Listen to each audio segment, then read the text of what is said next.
just your average everyday trucker, keeping it real.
I'm your host, Chris Blodgett, and you're listening to Real Talk Tuesday.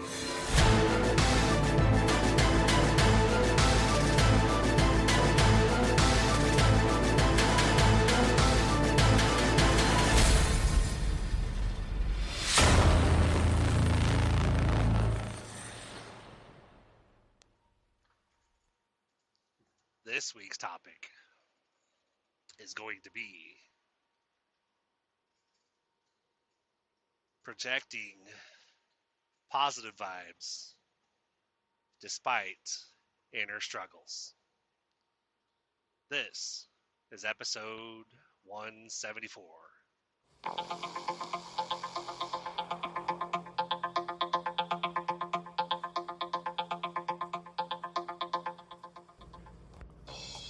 Hey guys, welcome back. As always, appreciate you being here. As I usually do, the inspiration for this topic kind of comes from, it's like when I'm out here working and I'll be thinking, okay, what do I want this week's real talk topic to be? Sometimes it takes, sometimes I'll get right up to the end of my week, my last day of the week, and I'm like, I really have to get something recorded. I got, try to be consistent and not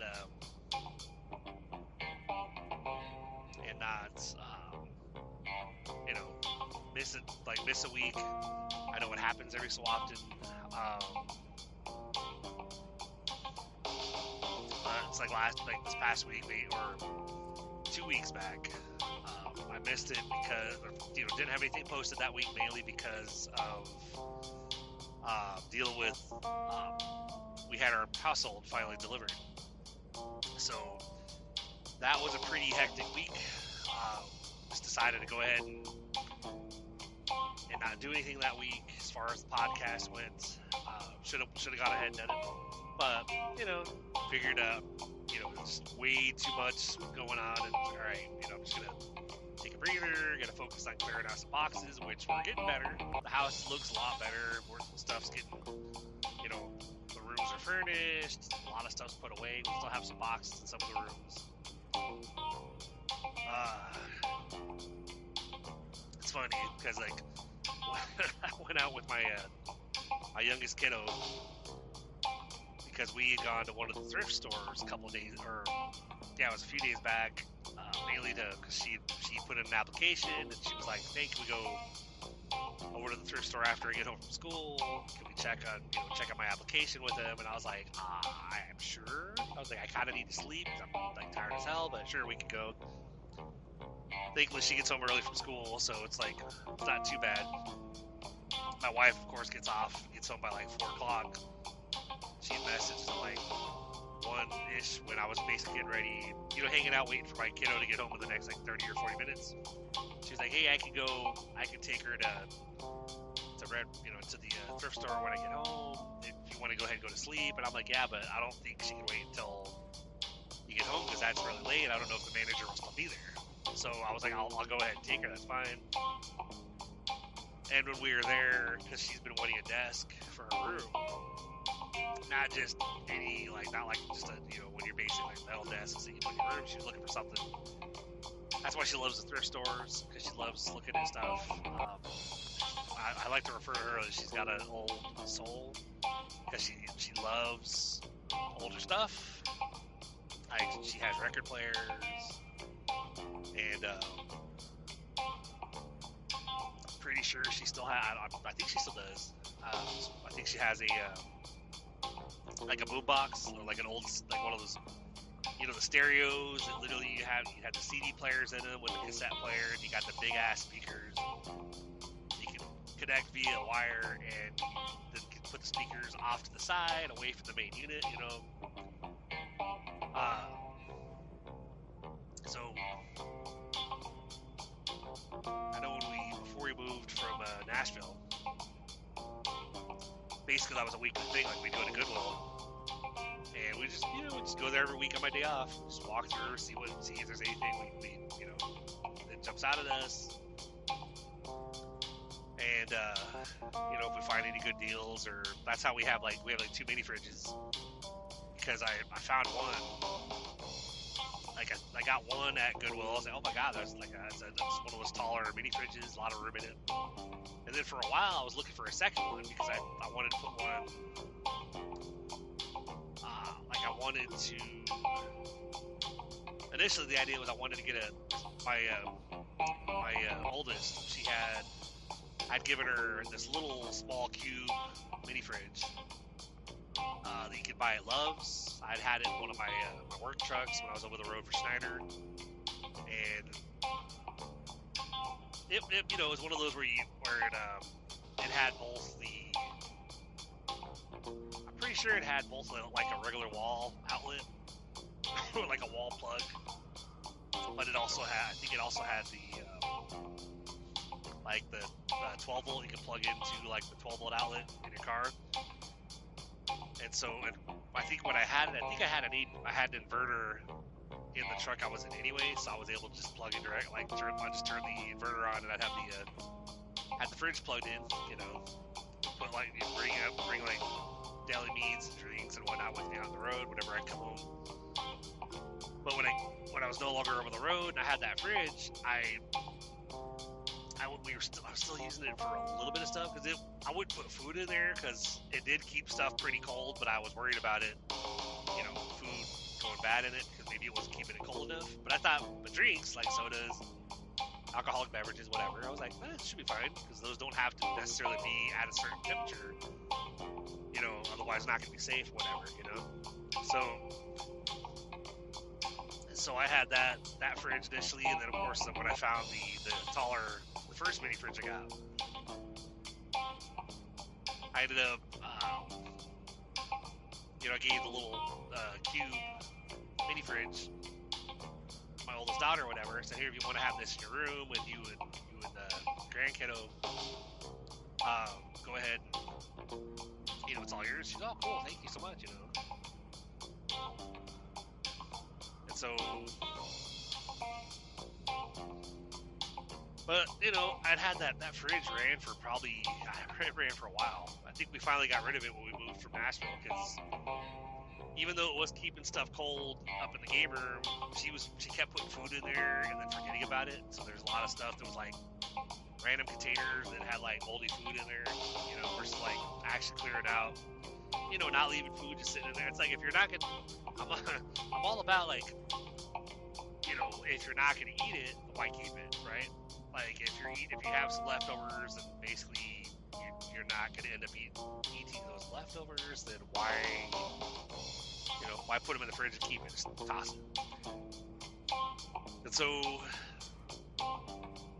you know, I deal with that with, you know, at home in our current home with the, you know, the main fridge. It's like my wife, she's a sous chef. She works up at this catering company, whatever, and she's always bringing, like, every day. She's like, they'll have leftovers. Of course, they can't resell them, so she brings home whatever. Every week, like every day as she works, she's like, hey, I'm bringing home food. I'm bringing home this and that, whatever. And we're like, okay. So there'll be like, throughout the week, there'll be like 6 or 8 random styrofoam containers in the fridge. we have like, I don't know, like 3 dozen apples that she brought home that aren't exactly like the most appealing apples. They don't look that great. I mean, they're still good. It's just, you know, you can tell that they, like, I don't know if they, because I think we, like, my daughter basically soaked them in the sink, and then basically there were apples that literally, when she was checking them out later on that day after they had been in the water for a while, there were apples that literally had the worms coming out of them because they drowned or whatever, and it's like, okay. I was like, oh. And then she brought home more apples, and I'm joking with my daughter, going, I don't know why Mom thinks that she has to like bring home like so much food. Like, I appreciate that we have an abundance of food in the fridge, but at the same time, we're not necessarily going to. We did like. There's a lot of it that gets thrown away anyway. I'm like, you don't have to keep everything at work. Like, you can just go ahead and toss it at work. Like, you know, just don't drag it all home so we can throw it out here.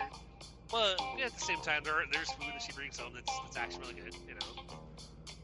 So, not complaining, you know. It's kind of one of those, like, we're grateful for it, but we don't need everything that's brought home. But, you know, hey, I guess we'd rather have too much than not enough. So, but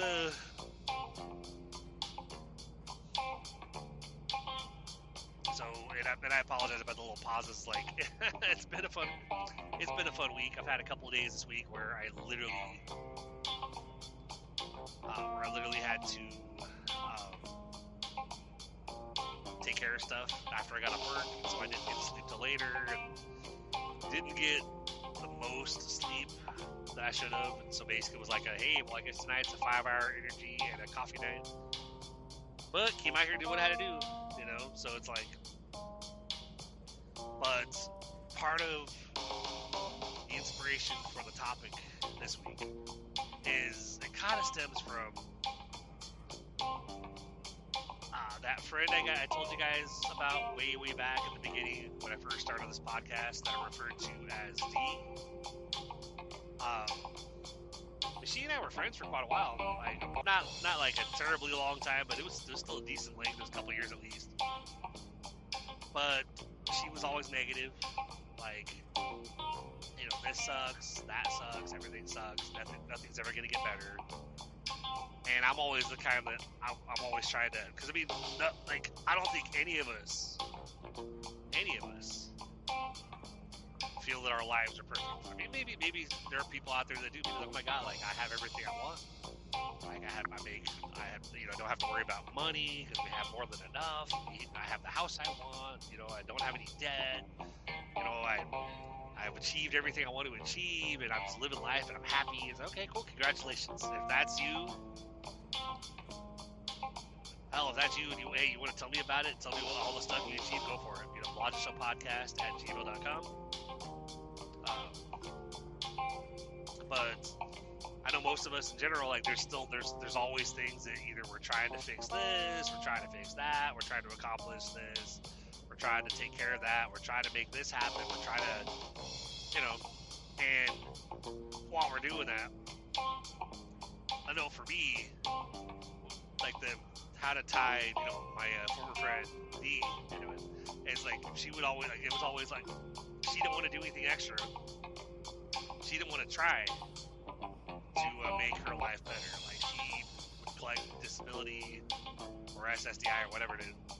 I think it was like $1,300 a month, and she would burn through it in like 3 days, and then the rest of the month, you know, she was going to like the food pantry to get food for her and her kid because she didn't have any money. And she would try to do tarot readings on TikTok. She'd do it for like $5. I had other friends that did tarot readings as well. They're like, $5?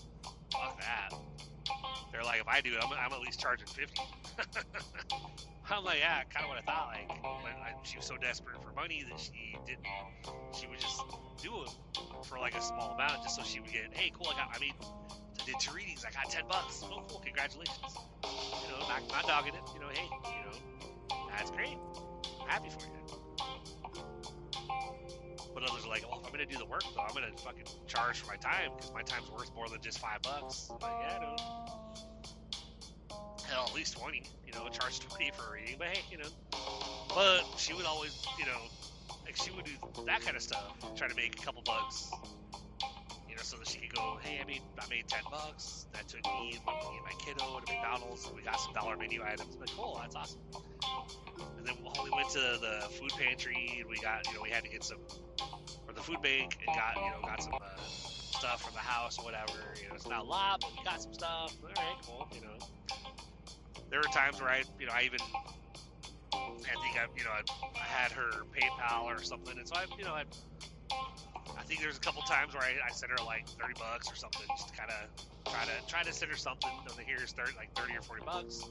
You know, I know it's not much. She's like, oh my God, thank you so much, really appreciate you. And I'm like, no worries. I was like, you know, we've been friends for a while. I know that you struggle a lot, so I thought but I always asked her the question, why don't, like, you know, because she was like, well,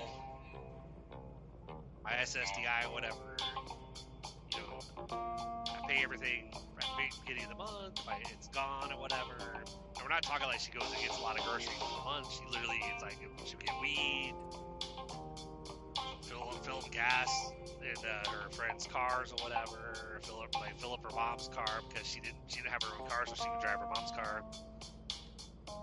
And then, you know, she'd be basically like, I knew a lot of people growing up. Hell, since even in my adult years, I guess I've known a lot of people that they get paid like once a month, like they get a big ass check.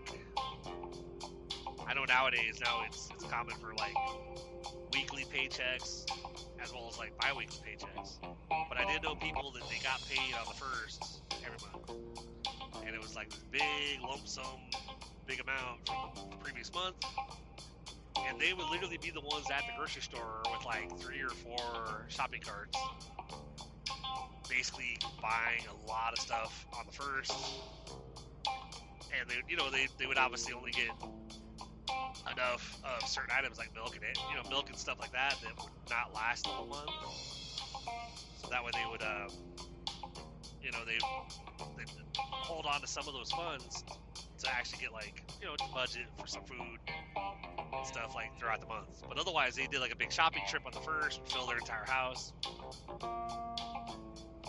And, but D would basically be broke in the first couple of days, and it wouldn't be because of buying food or whatever. It would be real,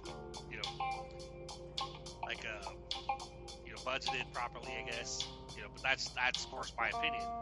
But it would show because of, after a couple of days, then she'd be going to the food bank to feed her and her kid, and she would just be like complaining about how she's broke and she's depressed and blah blah blah, and things are really bad. And I'd be like, well, why don't you do something online, try to make a little bit on the side? She would, no, because I don't want to lose my SSI or whatever, SSDI or whatever it is, the government check. And I'm like, yeah, but if you could make enough doing something else that you don't need that check, wouldn't that be better? She's like, well, no, I just can't. But okay. I was like, otherwise I'd say go get a job, actually go right, even if it's part-time, working 30 hours, 20 or 30 hours a week, at least you'd be having to, get paid weekly. And she goes, no, I can't work a job because I have too much anxiety. And I was like, you have anxiety? I was like, how much anxiety can one person have that it basically is home all the time? I mean, I know it's possible. I'm not saying that to talk down on anybody that actually is retired, or they're just, maybe they're a stay-at-home mom. I'm not saying that. I'm saying if somebody is they're home all the time because they don't want to do anything, but then they're complaining about how their life is because of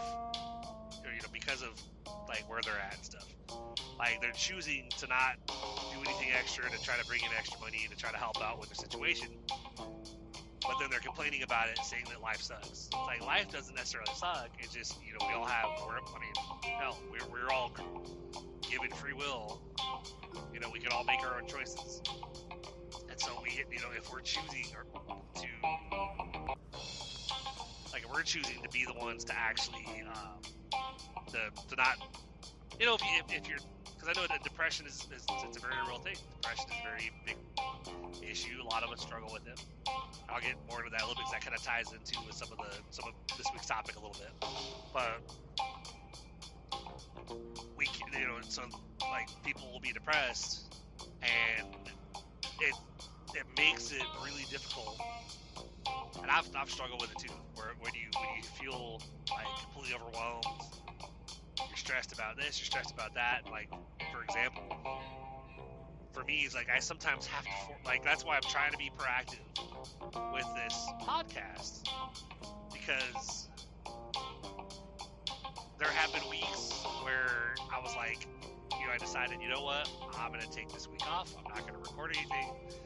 And 1 week led into 2, which led into like a 3rd week. And the longer I didn't do anything, the harder it was for me to motivate myself to come on here and do it. To come on here and to get a recording done, to go ahead and post an episode. You know, and so I try to force myself to be consistent with it every week. To actually, even like I know I haven't done, like I would love to be doing the stories, like the story episodes, you know, writing stories every week. But I know it's been a struggle, especially since we moved here to the current house. I don't have a separate area I can go off to. I mean, yeah, we do. We have. I mean, it's a big house, but it's pretty open, so it's not like I'd have to like get into a groove, figure something out, and I just haven't done it yet.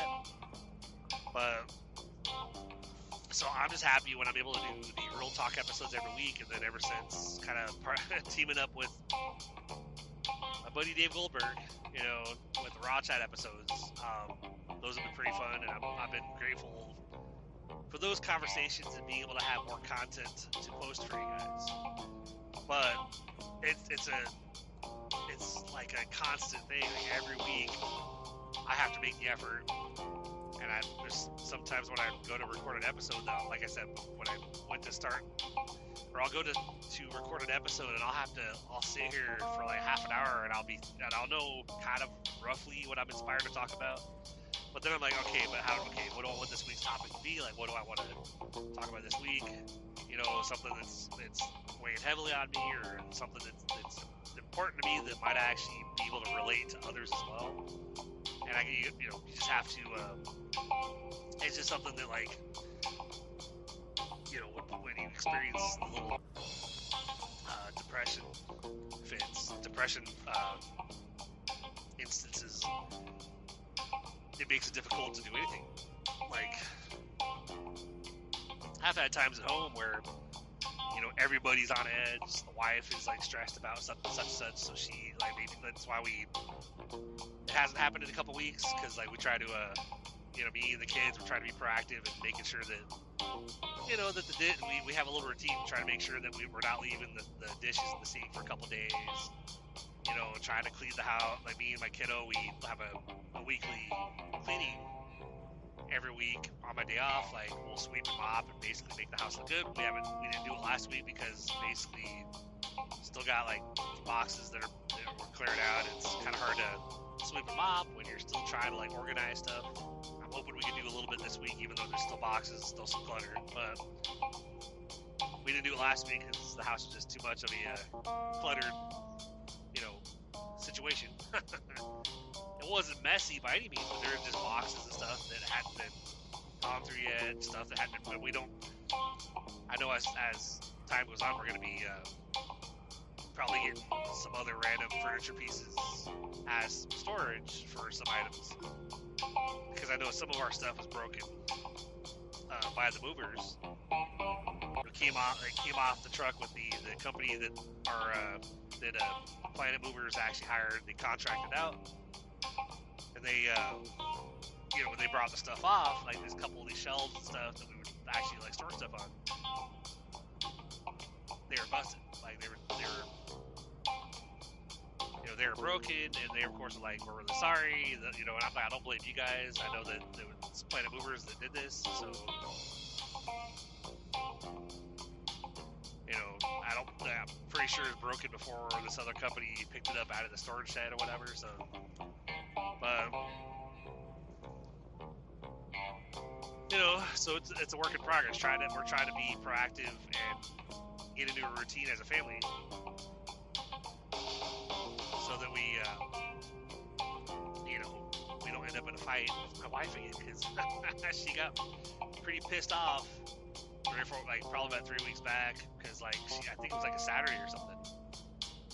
Like, I came home from work, and within half an hour, because I guess she went in the kitchen to go ahead and start doing the dishes, and then she started screaming randomly about, you know, where's such and such, like, where's the fucking dish towel, you know, where's this, that, and basically screaming about, like, I shouldn't have to clean, you know, do this on my, you know, be cleaning all the time, or clean because I cook and clean at my job, and I have to come home and cook and clean, and I'm like, love, like, I do it too.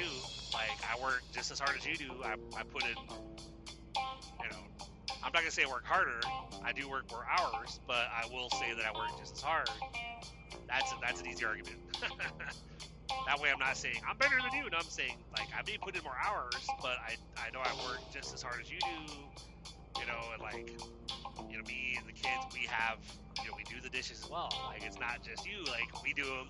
I was like, but my complaint has always been, like, doing the dishes before I go to bed, early afternoon when I get home, and then getting up that night, like, you know, of course, dinner was made, and sink's full of stuff, and, you know, I'll be like, then I'm like stressed out, because I'm like, okay, well, we're fighting because you don't want to have to do the dishes when you come home. But if I do them before I go to work, like at night or something, and then I come home and there's dishes, or I do them before I go to bed, and then I get up and there's dishes, it's like, so I finally, you know, I said something in our group chat as well, you know, it's like, all right, guys, like, we're all trying to do what we can to make sure that mom doesn't feel like she's having to do the dishes all the time when she comes home, but I don't like doing them before I go to bed, then waking up the dishes, or coming home from work and there's the sink's full, you know, because it happened a lot back in Nashville. Like, I worked at like 1:30 in the afternoon until like, I would get home at like 11 o'clock at night, and I would literally, before leaving at like 1 to head to the hub, it's like a 40-minute drive, I would clear the sink. I'd wash the dishes, run the dishwasher, and then I'd message in the group chat like, all right, guys, sink's clear, blah blah blah. Please put your stuff in, or please empty the dishwasher. Put your stuff in the dishwasher when you do it. And then I'd come home that night, and there'd be literally the whole sink would be full. There'd be pots and pans that were used, skillets or whatever, because people made food, and they basically just put the skillets in the sink, put the dishes in the sink, not rinse shit off. You know, there'd be stuff in the sink that they'd be like hot chocolate or something. It would be, you know, cups that had caked on chocolate in there, or mac and cheese, and they would have the mac and cheese container, still have the you know, the orange residue from the cheese. You know, and it would take like where you'd have to soak it before you could even clean it, because it'd be dried on there. And so I you know, you have to speak up. So like after the fight a couple weeks back, and I was trying to do the dishes every day, I said something in the chat like, hey guys, like, I know we're trying to help mom out by being more proactive in the dishes, but I feel lately like I'm doing them. I'm clearing the sink, and then I come home and basically there's just, or I wake up to go to work and there's a bunch of shit in the sink, there's food left on the counter. I was like, can we please make it a routine with all of us? Like, not to just let the sink fill up. Can we please not leave food on the counter? You know, like if you're done with it, throw it away, or container it, put it in the fridge, something, but don't just leave it sitting out there, because, you know, we have the occasional issues with bugs, which we've gotten that taken care of, because we realized that apparently we weren't able to move our stove in Nashville. Like, it was pretty much like you could not drag that stove forward to clean underneath it. But in our new house, we got wood floors, and our stove, literally we were very easily able to slide it forward out of its little slot, and we didn't know that. So, like, we're cleaning, you know, I'm in there doing dishes, and my wife is like scrubbing the counters or whatever, and we got rid of a toaster that we'd had for a while, because we think that there might have been, you know, because bugs always appear. Lately, when we moved here, bugs started appearing underneath the toaster. And we're like, where are they coming from? Because like they're, you know, the whole house we were always cleaning, always making sure we swept and mopped and scrubbed everywhere. And we're like, where are these bugs coming from? We don't know. So we determined they're probably somehow coming from the toaster. So we got rid of the toaster and we were cleaning the kitchen. And my wife, all of a sudden, I look over and she, I guess for giggles, shits, and grins, I guess she grabs the stove and she pulls on it and literally just slides it forward without barely any work. She was like, holy shit. I was like, wow, you just pulled that forward that easily. She goes, yeah, it just slides easily on the wood. Just came forward. We pulled that forward. I helped her pull it the rest of the way out. And underneath the stove, shit ton of like crumbs and debris and trash and whatnot. And I looked at my wife. I said, "That's definitely not from us. Like that had to be from before we moved in." She's like, "Yeah, I think when they cleaned and got the house ready before we moved in, I don't think they cleaned underneath the stove." I'm like, "Yeah, probably not." So we got that swept and mopped and everything. You know, we got a new toaster, so we're trying to be proactive. You know, like keep everything clean and keep the house good. But obviously, right now we're trying to get through the clutter. You know, of the unpacking the boxes and stuff first. You know. It's a work in progress. But to go back to the topic a little bit, with that fight with Dominique, she or D, you know, she would always be like, "It sucks, everything sucks, I hate life, oh man, I just want to die." And I'd be like, "Oh, just you know, like you know, like things aren't that bad, like just keep, you know." Just have faith, things are gonna get better, don't worry, things always turn around, you know. And at one point, I remember that I told you guys about this way back in the beginning of this podcast, how she was like, you know, fuck you, like you're always like, why are you always like, you know. And I would try to joke, you know, like make a joke, try to find, cause, you know, and I'd try to laugh about something, you know, chuckle, whatever. And she'd be like, fuck you, like you're never serious, like you're always laughing and joking around and blah blah blah, you know. And I'm like, well, like I'd rather laugh than cry, and there's a lot of stuff that we all deal with, a lot of inner conflict, a lot of, you know, health, depression, you know, anxiety, just, you know, stress about things that I'm still trying to take care of, things that I want to happen, but I don't know how to make them happen, you know. Milestones I want to get to, but I don't know how to get there, you know. And so it's like part of what I do, part of what I've always been, is, you know, like being the upbeat, cheery, trying to project a positive image, you know, versus like focus, like let the doubts, the worry, the fear, you know, let all that control me, you know, because once you give into that a little bit, it just takes over, you know. Like once you start, like I've noticed that, and I've done it before, where I'd randomly, like every day, you think, oh my god, this one sucks, man. Like I'm broke. I can't afford such and such. Like, oh man, I'm so hungry because we can't get too much food. Oh man, like I'm not happy at home. I wish this was better. Oh man, you know, and it just takes over your life. Like the depression when you sit around, you lay in bed because you're so depressed. You just don't want to move. You don't want to get out of bed. You don't want to leave the house. The longer you're in that funk, and you give into that funk, and you just let it take over. Then you end up basically you're at home by yourself, isolated, avoiding people, always feeling down, always feeling like crap, and it sucks. I know that I'm pretty sure I can say that probably all of us have experienced that, have been through that at least at some point in our life. And if you're if you're in that, like, let's say, you know, if you're listening to this podcast and you're in that situation right now, you're at home, isolated, depressed, feel like the world's out to get you, or life doesn't matter. You can always message me, and I'll go back and forth with you. You know, send me an email, blogdisopodcast@gmail.com. I'm here as a voice of encouragement, as a voice of support, because I know how it is too. I've been in that situation a lot in my life. Hell, it's like, even if you don't, let's say you're feeling that, but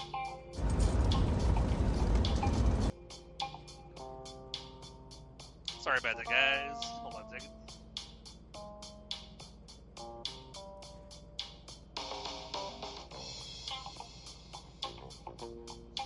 There we go. That little buzz that you guys probably heard, had a call coming through, and it's like, so I just kind of, I went ahead and put my phone on Do Not Disturb, so that way if a call comes through, it's not going to actually like ring through and, you know, give you guys that on the recording or whatever. Trying to save your guys' ears a little bit here, you know.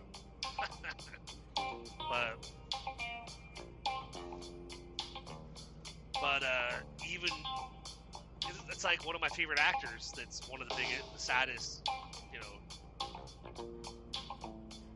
saddest instances of being gone too soon. Robin Williams, you know, like always making people laugh, you know, projecting this happy guy, you know, fun to be around, whatever, but then committed suicide. And so apparently there was always this depression. You know, he was always feeling that depression or whatever, and just dealing with the inner conflict, inner battles, and people around him might not have realized what was going on until suddenly he's gone, and they're like, well, I didn't even know that he was depressed. And that's a very big problem. That I know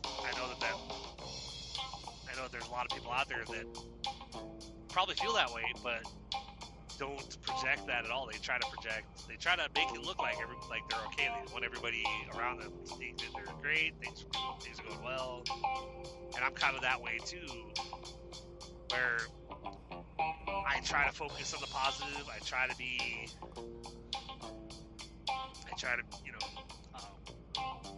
to project that I'm confident in everything. I'm not doubting myself. That I know things are going to be really good, but you know, there's always that doubt. There's always that worry. I mean, there's worries about everything. Hell, like what if I can't figure this out? What if I do the wrong thing? And even an even bigger one that I'm sure a lot of people probably feel, maybe all of us feel at least a little bit at some point, is what if I'm not enough? What if I can't do enough? What if I can't be enough? Be enough for, for whoever, be it for your wife, for your family. What if I can't take care of them enough, in the way that they need to be taken care of? What if I can't provide for them things that I need to? It's tough. It's a battle that I think I would be willing to wager that a lot of us have had thoughts like that. Maybe we're having, a lot of us are probably having thoughts like that right now. And kind of the inspiration a little bit for talking about this week is, I know for me, there are times almost throughout the week because I'm so tired all the time because of my schedule. I love my job, don't get me wrong, and I think driving at night, it's a hell of a lot better than driving during the day and dealing with the daytime traffic. Except obviously I still deal with the traffic a little bit because I'm still working, getting home, get back to the hub like 10, 11, 12, whatever. But it's not like I'm coming in at 10 and I'm driving until, 8 or 9 at night, so I'm dealing with all the daytime traffic, whatever. But for me, it's like I feel like I'm stronger, or I have more strength to try to appear like I'm doing a lot better than I am when I'm not tired. So you can imagine, because of my schedule, because of my sleep, how I struggle with sleep. I'm one of those that I'm sure a lot of you can relate to, where there's a lot of days, at least a couple, I would say at least maybe 2, maybe 3 days out of my 5-day work week, where I'm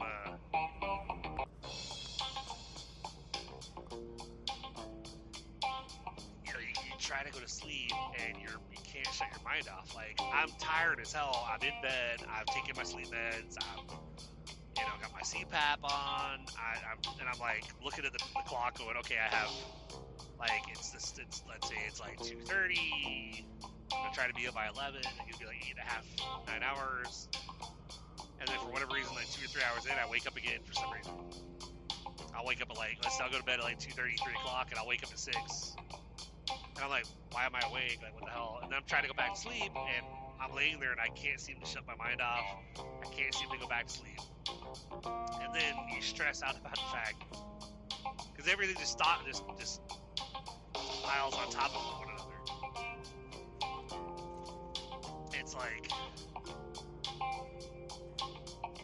you got because you can't sleep, but then you're thinking about the fact that, I'm so tired, I can't fall asleep. So that just stresses you out, which makes even being able to get to sleep even worse, even harder. And then you don't want to open your eyes and look at your phone or look at your watch, because then you looked at something and that'll just wake you up even more. But you're curious, okay, what time is it? I feel like I've been laying here trying to fall asleep forever. And you look at your phone. It's been 2 hours. Crap. 8 o'clock. I got like 2.5, 3 hours of sleep before I woke up initially. Now it's like 8 o'clock. Oh man! And then you lay there for a little bit longer, and then you realize, and then of course, like, you finally there's been times where I've literally got on my phone. I was like, what relaxation meditation techniques to try to calm your mind down so you can sleep. And so I do the little. It's kind of like something that I learned way back, is that you can kind of like do a full body relaxation for you. Like, lay down, put your arms out to the side, just fully relaxed, close your eyes, and you start basically by thinking about body parts you want to relax. You start with your toes, and you literally think to yourself, okay, just relax your toes, feel your toes on both feet. The tips of your toes get really heavy, really weighted down, really relax. Okay, now move up to your ankles.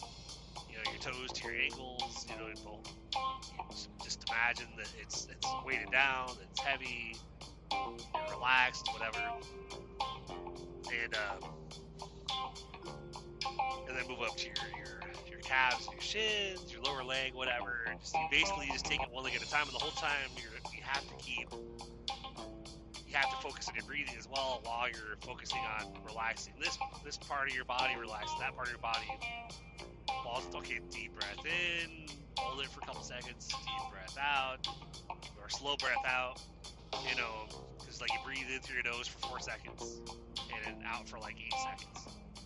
And so you're doing this all, you're relaxing the different muscle groups, you're focusing on your breathing, and sometimes you just work your way up, all the way up to your chest, your chest is nice and heavy and relaxed, and, just you feel the weight of the world just evaporate, and just again, take a deep breath in, slow breath out, and then you get to your hands, okay, your fingers are nice and relaxed, they're heavy, just feel the weight of the world just disappear, no tension, no stress, just they're nice and heavy, nice and relaxed. Oh, now your arms, and then you get up to okay, now you're and then you get up to your head, it's all right, I just just feel your head get really heavy, be weighted down against the pillow, you know, just deep breaths. And sometimes when I'm doing this exercise, I won't even make it to I won't even make it all the way to my head. Sometimes I'll get to my chest and my arms, and I'm still doing the breathing techniques. And by that point, my whole body feels really heavy, like I'm almost gonna crash into the bed, into the floor. And the next thing I know, it's however many hours later, and I'm waking up with my alarm, and I'm like, oh wow, okay, cool, I fell asleep. But it's almost like when you focus on the problem itself, it just makes the problem worse. Instead of trying to find a solution for the problem and try to find something that helps, like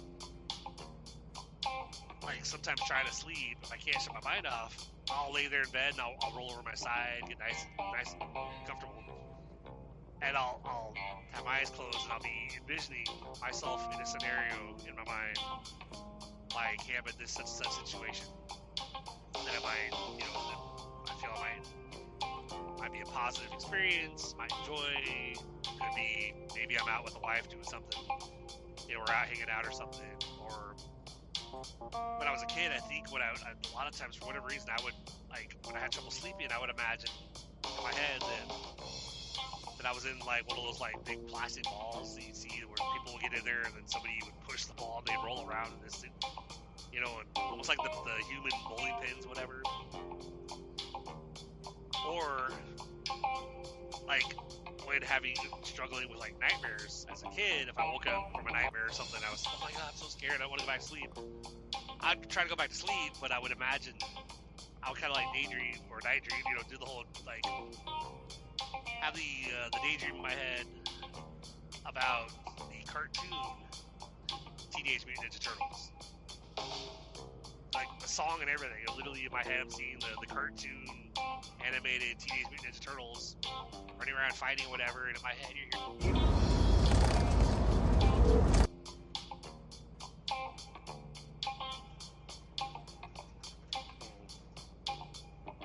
Sorry about that, guys. So I have my phone on Do Not Disturb, and yet it's still right through, and I'm like, that's weird. I don't understand how they're still able to call, because it's on Do Not Disturb.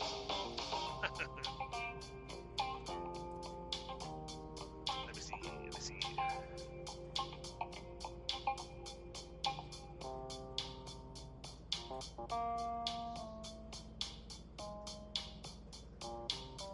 Sorry, just trying to...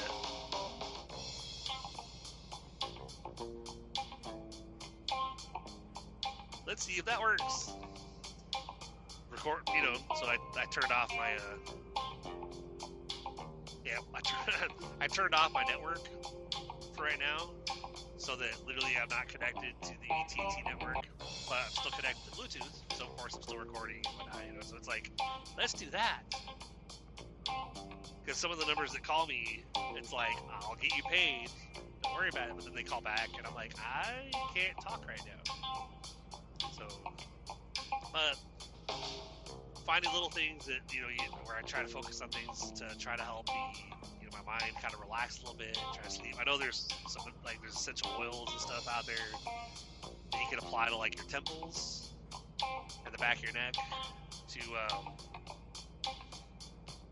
to try to make it so that your mind is more relaxed and it's not, and those oils actually are real, I might have to get back into them again, because I used to use them every day when I had the little roll-on applicator, and my wife would make a mixture for me in the little roll-on applicator, and then I would use that before bed, just roll it on my temples, the back of my neck, because I've had issues quite a bit in the past, here and there, where I'm trying to go to sleep, and I can't sleep because my mind will shut off, and it's hours later, and then I finally fall asleep, and then I only get a little bit of sleep, because of course it's so late when I finally get to sleep. But now it's I have an abundance of different sleeping medication at home, plus a little ZQL liquid. So I have an arsenal that, and sleeping during the day is just harder anyway. So I think whenever I sleep at night, it's a lot easier. But during the daytime, I got blackout curtains, quote unquote blackout curtains. But even though the room is pretty dark, there's still light coming in from the top part of the curtain. So you can see light kind of in the room, but the room's still dark. It's like dark enough I can technically sleep, but there's enough light that it's distracting. I probably could get something like where put an eye mask on or something to fully block out the light. But there's days where even after taking the medication, I'll wake up after a couple hours, my mind will be too active, and at some point I'll get up and I'll go ahead and do a shot of the Z-Cool liquid. Because I figured that'll get my system quicker, maybe that'll knock me out, maybe hopefully I'll be out until my alarm goes off, But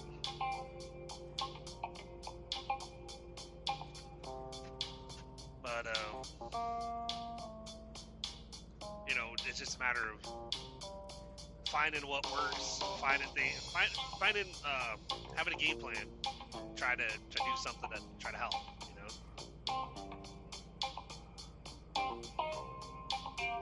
Apologies, had to grab a drink really quick because my throat is pretty dry.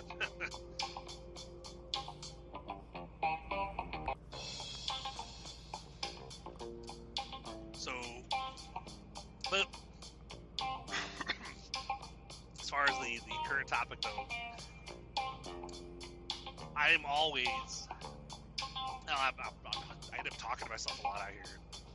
When you're by yourself on the road, it's like either you're on the phone with people, or you do voice clips with people, whatever, or I might be listening to like podcasts, or I have this app called Pocket FM that's literally like these stories that are broken down in like 10-minute episodes.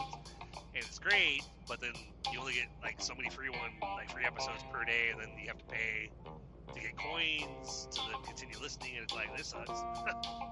Especially because usually when you run out of coins, you get to a point on the last episode where you're like, well, crap, now I want to know what happens. Like, it leaves it a cliffhanger. Then, dear listener, you've reached the last free episode for today. Come back tomorrow for more free episodes. And you'll come back tomorrow and you get like one free episode. So it's like, hey, cool, I got 10 minutes. So every week lately, because I'm trying to work my way through one of the stories, it's got like 1,400 episodes. I think I'm on like episode like 665 or something. And so I'm like every week I might do like $15 to $20 in coins, which gets me like maybe a day or two of listening, of being out here working my job and being able to listen to the stories before it gets to that. Dear listener, now going on to the next audio series, and I'll try to switch books or whatever. And I'm like, no, I don't want to start a new story right now. I want to focus on the one I focus on. And if I have a little extra funds, I'll go ahead and be like, you know what, I'm going to go ahead and pay another 10 or 15 or whatever dollars to get more coins and keep listening. But it's funny on the weekend, though. Like I don't know, when I come in tonight, it seems like I'll come in and I'll open the app and it'll instead of just getting like one free episode, sometimes I'll come in on like Saturday night and I'll open the app and I'll get like 4 or 5 free episodes in that story before it'll be like, get more coins now or to continue listening. And I'm like, that sucks. And then I'll go back to iHeartRadio to be listening to one of the podcasts I'm currently working on, or I'll open up Spotify and be playing songs from my playlist or whatever, and just try to keep myself entertained while I work through my day, but I'll end up like I joke with myself, especially if when you're tired, then of course you're doing the 5-hour energy, got the coffee, whatever. So then you hyper yourself up, and I'll be like, holy crap, I'm so wired. But you get to like I deliberately project like an outward appearance of like humor, joking around, trying to find the positive in everything. But there's times when, I'm sure some of you guys can relate, where even though you're trying to show that everything's fine, like, hey, everything's great, I'm doing awesome, whatever, but then deep down you're struggling. you know, you're struggling with this problem, you have this worry, this thing stressing you out, whatever, this thing weighing you down, and so like randomly, like little things will happen, like you might listen, there might be a song that you sing along to, that will stir up feelings inside, like it'll make you think of things that you're still trying to achieve, it'll make you think of things you might have lost, you know, things that you've struggled with, but you haven't exactly shown publicly. I've had songs where I'm singing along to a song, and all of a sudden, like, I find myself just sobbing hysterically, and I was like, what the hell's wrong with me?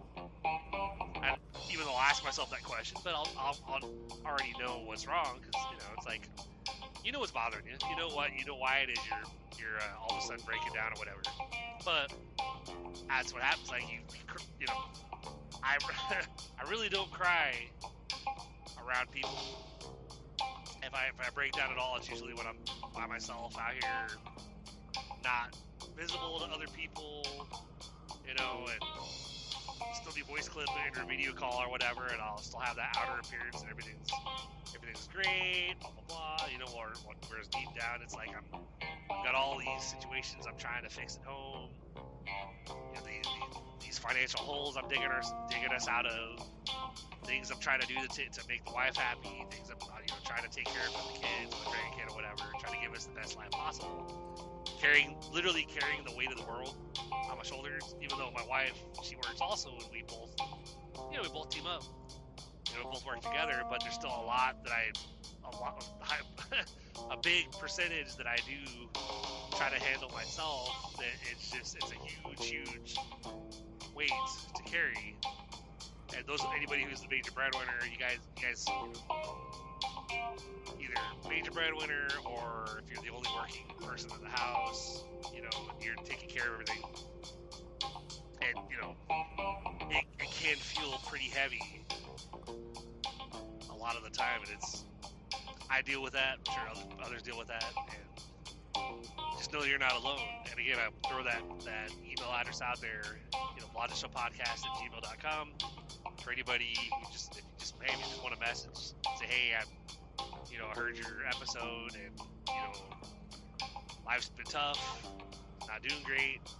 I'd be like, you know, I'll just basically like, hey, you know, well, I'm here for you, you know, just like here for words of encouragement or whatever, if you want to, or if you need thoughts and prayers, you know, send prayers your way, you know. Not much I can do, obviously, just like I know others can't do much for me to help me with my inner struggles, but, you know, like we all should, you know, be there for each other and support each other, you know, so, but,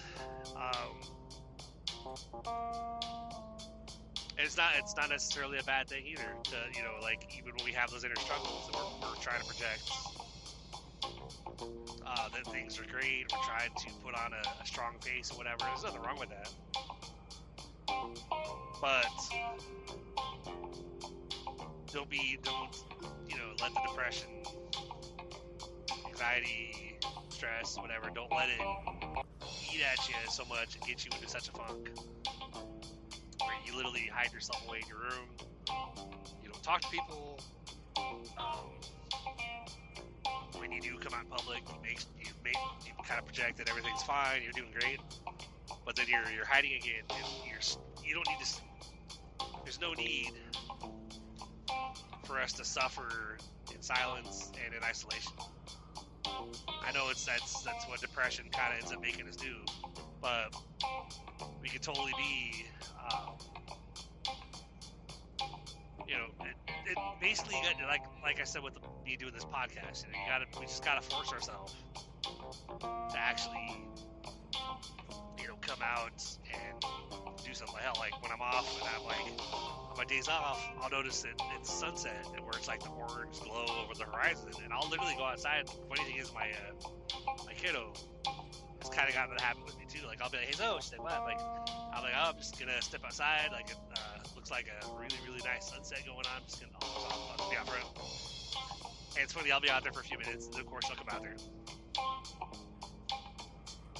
And we'll just stand there and enjoy the orange glow disappears slowly. And she'll kind of look at me and kind of laugh, and I'm like, "What?"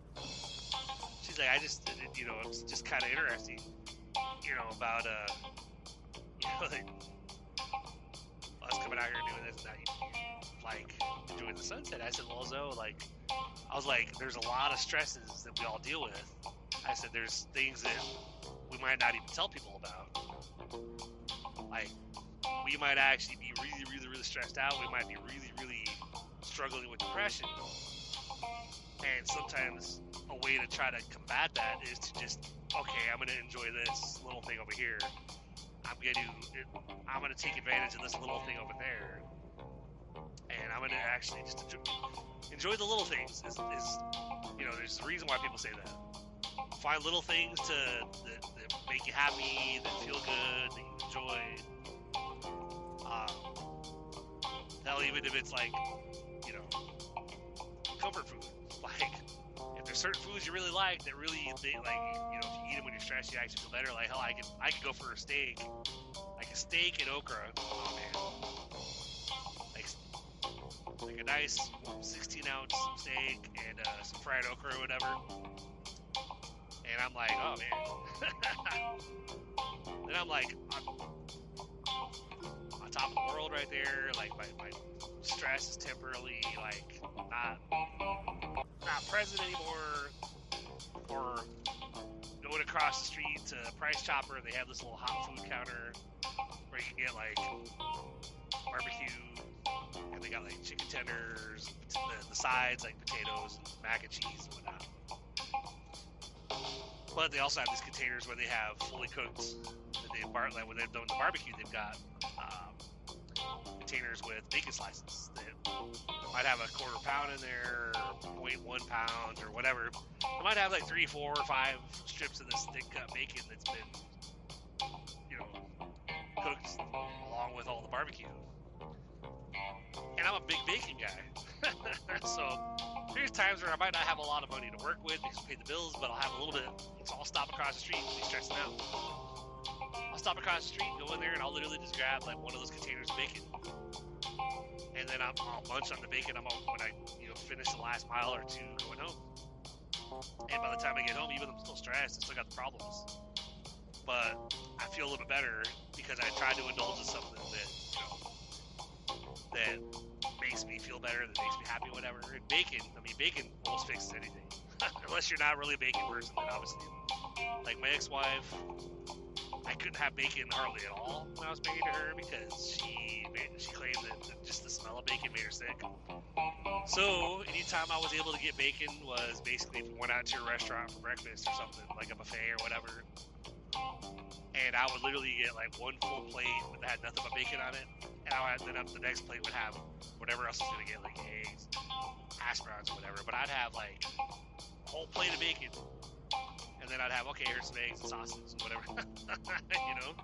So, but just know if you're out there and you have inner demons, your inner struggles, fighting with depression, fighting with self-doubt, fighting with,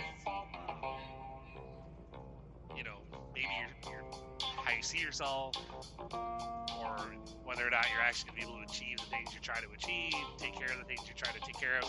Maybe you feel like you're, because I know when we're dealing with that depression and stuff like that, I know that sometimes we feel like we're a failure, or we're a loser, or whatever. We're not, but that's a very common thing. Especially if you're by yourself a lot, and you basically, like for me, it's one of those things, what they say, alone with your thoughts? Yeah. That's why I do a lot of the things I do, and that's why I try to be consistent with these episodes every week, because coming on here and talking to you guys, I'm trying to do episodes that I think people can relate to, but it also helps me as well because I might have certain thoughts and feelings, whatever, and I'm talking about them on the show, and so I'm kind of getting it off my chest as well and talking to you guys about it.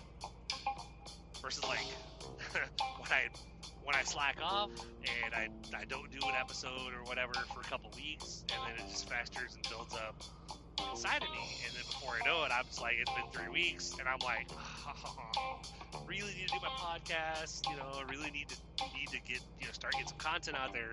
But I don't feel like it. I feel like crap. I'm just so strung out. I'm so down.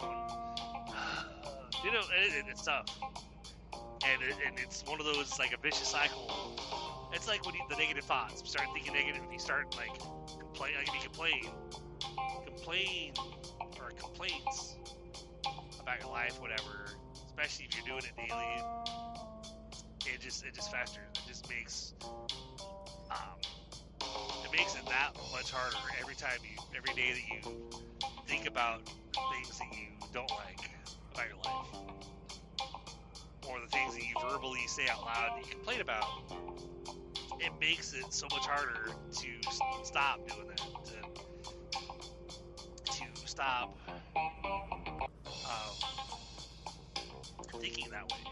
And then your thoughts get even darker, and the complaints get even more frequent, and even worse.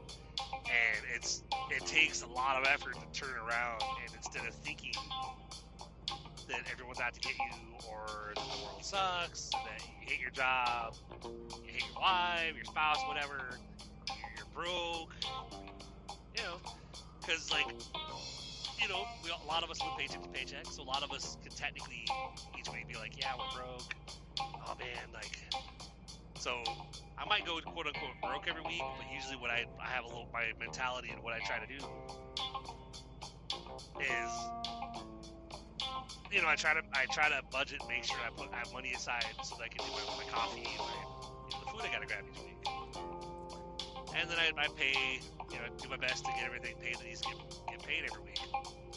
And then technically when I'm quote unquote broke, I'm not thinking along the lines of, man, I'm broke. Really, I really love to do such this, but I'm broke. Like, I don't have any money.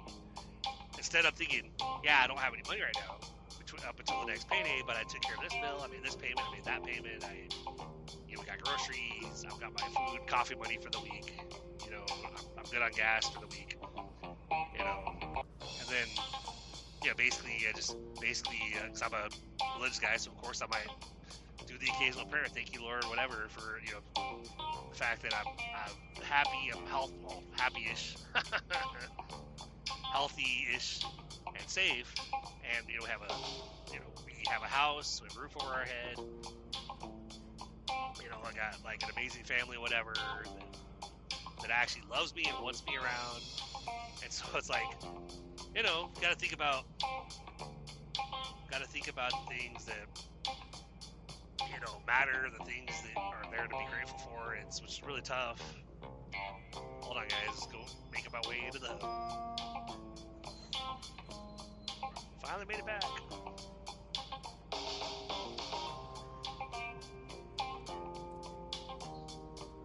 It's funny, it looks like almost think the security guard is asleep. I know he's not, but he looks like he's laying back lounging. What did I do? Wake up.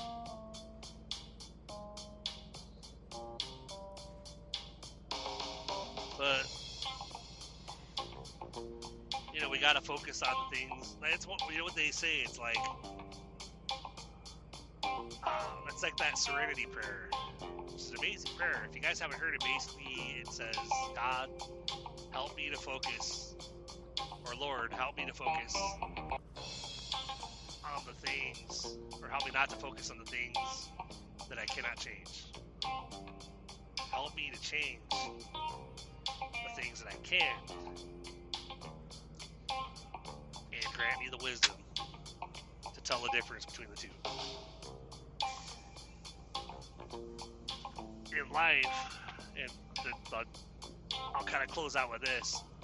In life, with a lot of us, that we have our inner demons, we have our inner struggles. That's a problem that that a lot of us struggle with. We hyper focus on and complain about the things that bother us, things that we're not happy about, things that we wish were better. When the problem with that is a lot of that is stuff that we might not be able to change right this second. That's not to say that you won't. Actually, I just remembered. All right, I better turn on my data. Turn off Do Not Disturb. Because I was trying to do my arrival here at the hub, and it was like, it's not loading. Oh yeah, that's right, because I don't have a network right now.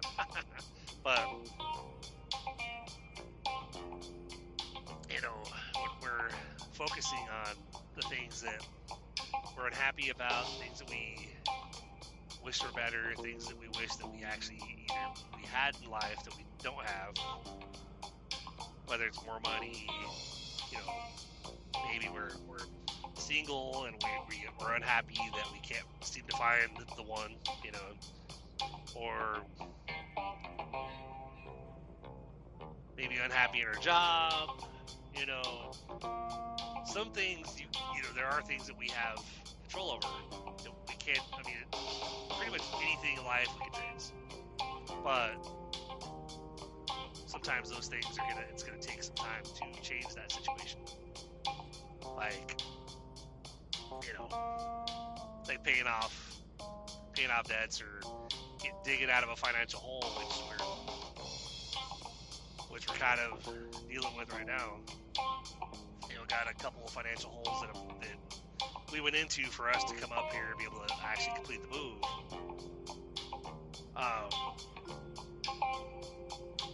It's something that we're just gonna have to slowly work on it. And I know that before we came up here, we did get out of debt quite a bit. We really, we had the cars.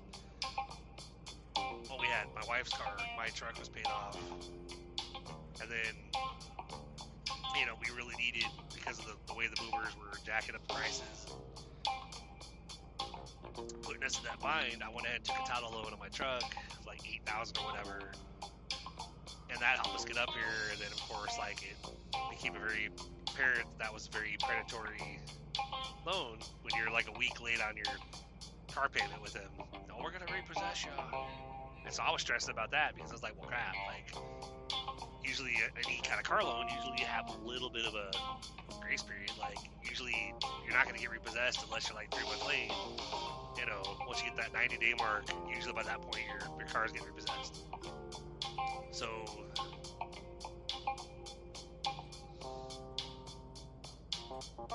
I started immediately looking at, okay, I'm going to either refinance or I'm going to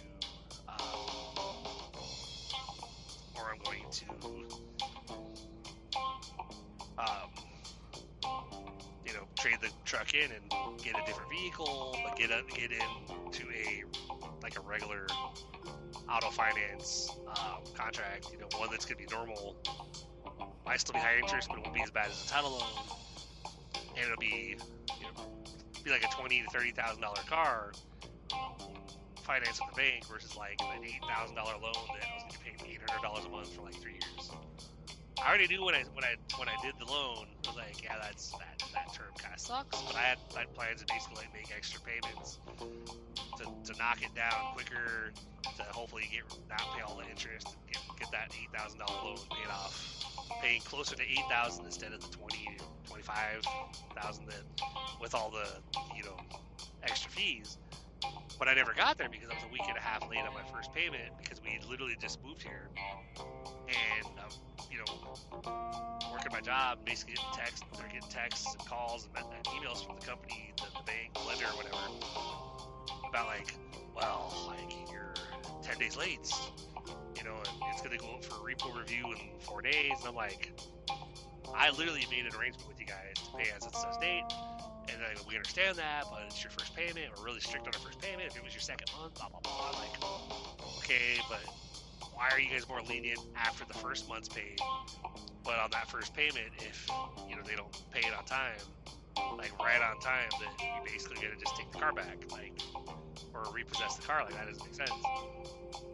So I basically gave them, when I traded traded that truck in for my Silverado, which basically I didn't realize how much of an upgrade I did until about a week or so after I had the truck. I was still learning things like, holy crap, like I have this feature, I have that feature, like I didn't have.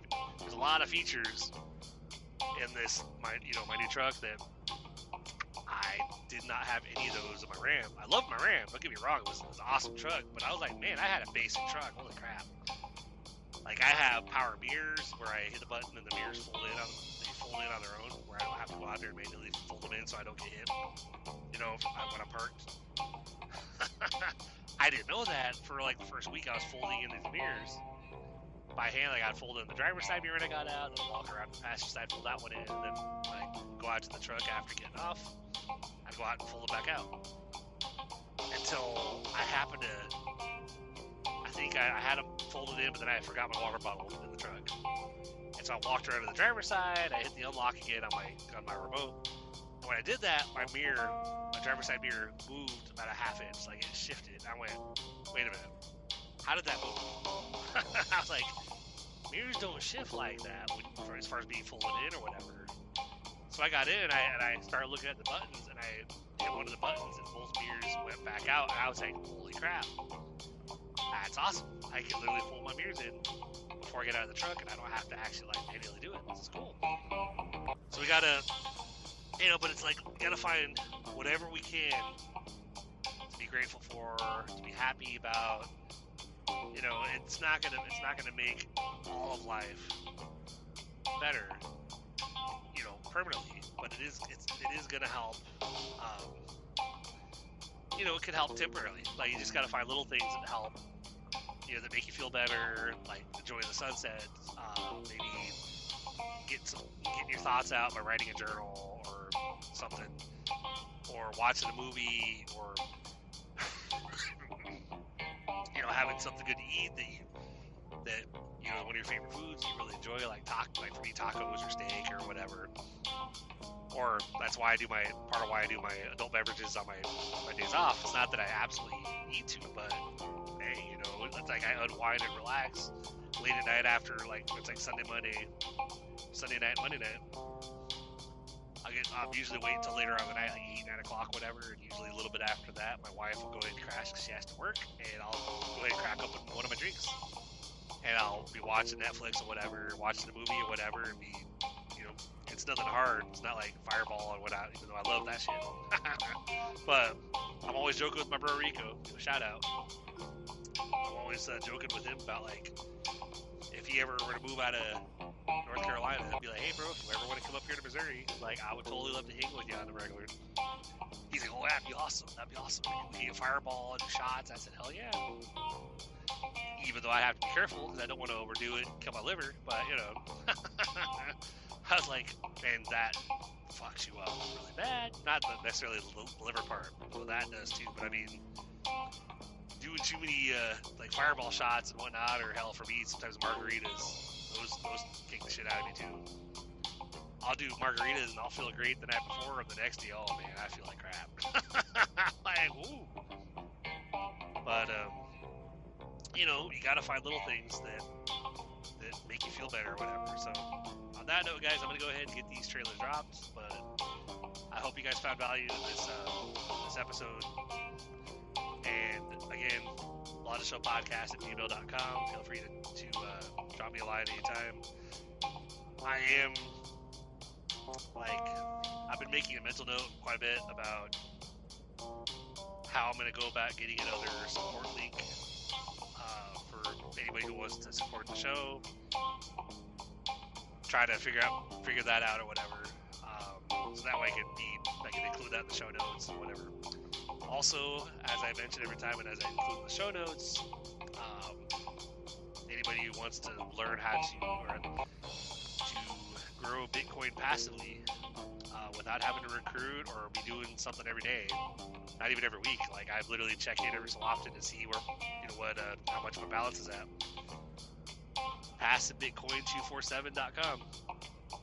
It's pretty awesome. I went from like 30 cents a day to I'm up to like $3 a day, and I'm kind of just letting it grow until I can do one of the bigger mining units that's probably doing like $10 a day at that point. Because Because then the more that I grow it, the faster that, you know, the daily income is going to accumulate, and then I'll be able to get more units, and then I'll make even more per day. It'll be like, it's like a compounding. I'll just be compounding and growing and letting it just continue to go until I eventually get to a point where I'm making enough where I can basically just say, you know what, I don't have to be killing myself on working nights, and, you know, I can instead focus on being home with the fam, focus on, you know, accomplishing other stuff, other dreams that we want to take care of, that we want to do, like getting my wife a food truck, you know, maybe be opening, you know, turning my family recipe guacamole into an actual business or something, you know, that I've never lost a battle with, or a little challenge where people are like, oh, my guacamole is the best. I'm like, really? You think so? I have a family recipe that make from scratch that literally, it's like it was handed down from my grandparents to my mom, and then of course passed down to us, to the kids. And of course, I don't think my siblings, I don't believe they might, from what I heard, they might make it every so often themselves, but I don't believe they do, as far as I've heard. So, but I like to do whatever I possibly can, so we're always like, I'll go get the chips and all the ingredients for it or whatever, and I'll make it at home. And it's one of those things where people have actually tried it and said, I actually really normally don't like guacamole, but I think yours is pretty awesome. I'm like, really? Cool. So they'll actually eat mine, but usually they won't eat guacamole. I'm like, so that's one of the things that I would love to be able to sell online someday too. It's like, podcast wise, one of the things that I am always trying to think about, okay, eventually I want to figure out how to monetize the show. But people are like, well, you should start a Patreon and then have like bonus content. I'm like, yeah, but I don't have bonus content. I'm not like what you guys hear every week. That's the content I have. I'm not doing other stuff on the side that I have other recordings that are not being released, at least not yet. As like my bro Rico, I kind of joke with him, like, Rico, I was like, I don't have the time to do extra stuff throughout the week to have this bonus content that's only available when people will donate, whatever. I was like, I don't want to just have a Patreon. But one thing I did think about that I'm kind of leaning towards is doing like merch at some point, like having coffee mugs or whatever, and hoodies with the Blonde Show logo. Maybe have Real Talk and Raw Chat or something on the back or something. But that way, putting merch out there, that then there's technically something that I could do a Patreon and have like, hey, if you donate this much, you get a free coffee mug, or donate $100, get a free hoodie. You know, like I want it to be fair for everybody. I don't want it to just be like, hey guys, give me money, support my show. Even though that, like, anybody who wants to do that, I'm not gonna complain at all. But I'm definitely working on ideas of what to put, like how to improve the show, how to, you know, these random videos I've been doing for TikTok that I've been posting on my YouTube channel, which you can find me literally at Christopher Blodgett. I was surprised when I actually got my YouTube. I got my actual name. It wasn't taken already. And I was like, cool. So look me up on YouTube, Christopher Blodgett. I'm on TikTok at TNTruckerChris. Instagram, I believe at TNTruckerChris. Facebook, I think CEAT Freedom, I think, or it might be TNTruckerChris there too. I don't know. But anyway, guys, I've rambled on long enough. It's been a long episode, so I just want to say I appreciate you. And you guys just keep pushing forward, keep believing. Don't give up, guys. You know, if anybody out there if you're struggling, you know, I'm right there with you. You know, people might see me in public and think I'm this happy-go-lucky. I'm like, you know, got a good sense of humor. Oh man, he's like, he's a funny guy. Blah blah blah. But what they don't see is the struggles that I'm dealing with privately that I literally try not to show to pretty much anyone. I don't even really show them to fam at home too often. I've had those occasions where you go off, you know, where you just get overwhelmed, do. I go off in the bedroom, might sit in the bed for a minute, break down for a couple minutes, get myself together, put on a smile, come back outside. You know, it's like it's what you gotta do. You know, it's like I try not to blow up or take out how I'm feeling on those around me because it's not their fault. You know, I try to instead do whatever I can to help them and to make them happy, and just try to be the best version of myself I can for them. You know. So, do what you gotta do. Know that you're not alone. We got this. We all can achieve the things that we're after. We can all get the things that we want in life.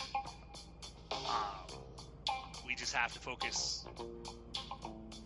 It's like that serenity prayer. Focus on the things you can change right now. And even if you can't change something right now, but you can make steps towards it, take action towards that problem, that goal, that whatever. Start taking those weekly or daily or whatever steps to try to make that situation better, even if it's going to take time, and then just have gratitude in that situation.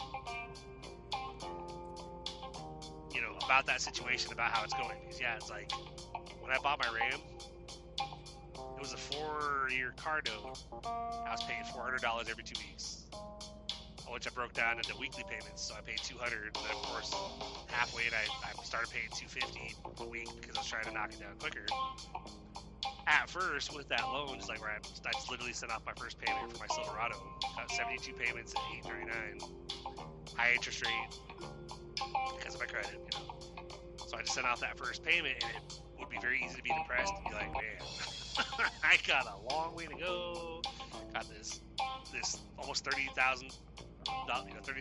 debt that when you look at all your fees, it's like close to $60K.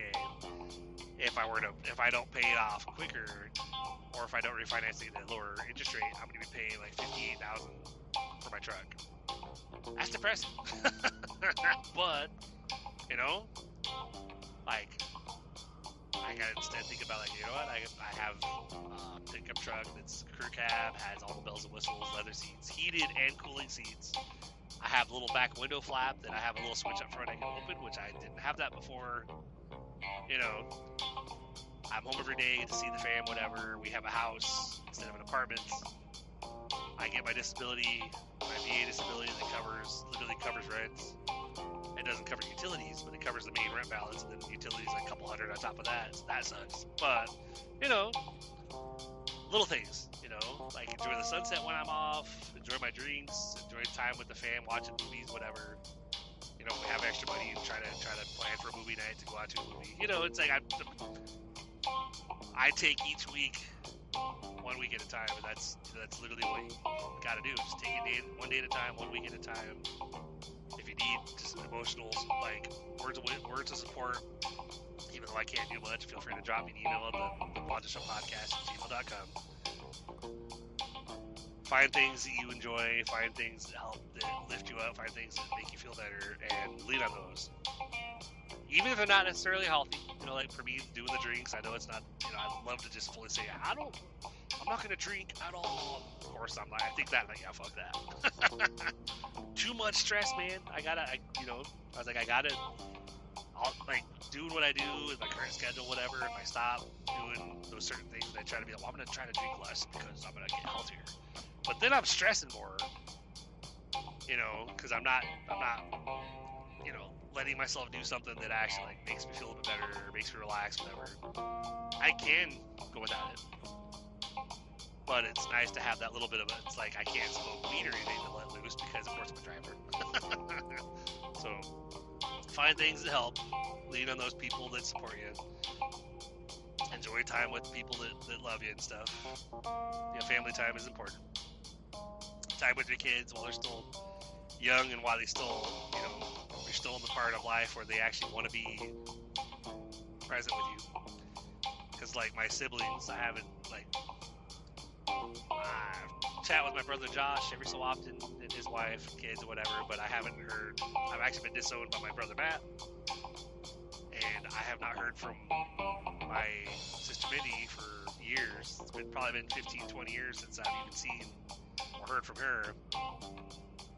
And my other sisters, I've tried to be proactive with them, try to be the one initiating conversations with them, and then getting ignored. So I'm like, all right, I'll put effort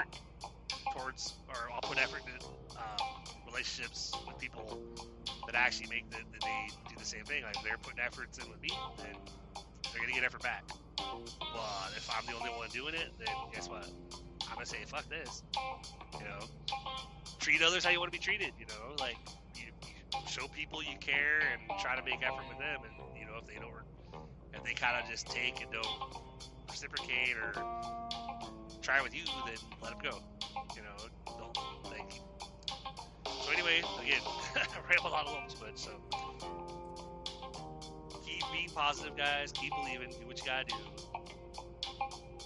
And as always, stay tuned because we will have another Raw Chat episode coming up right after this.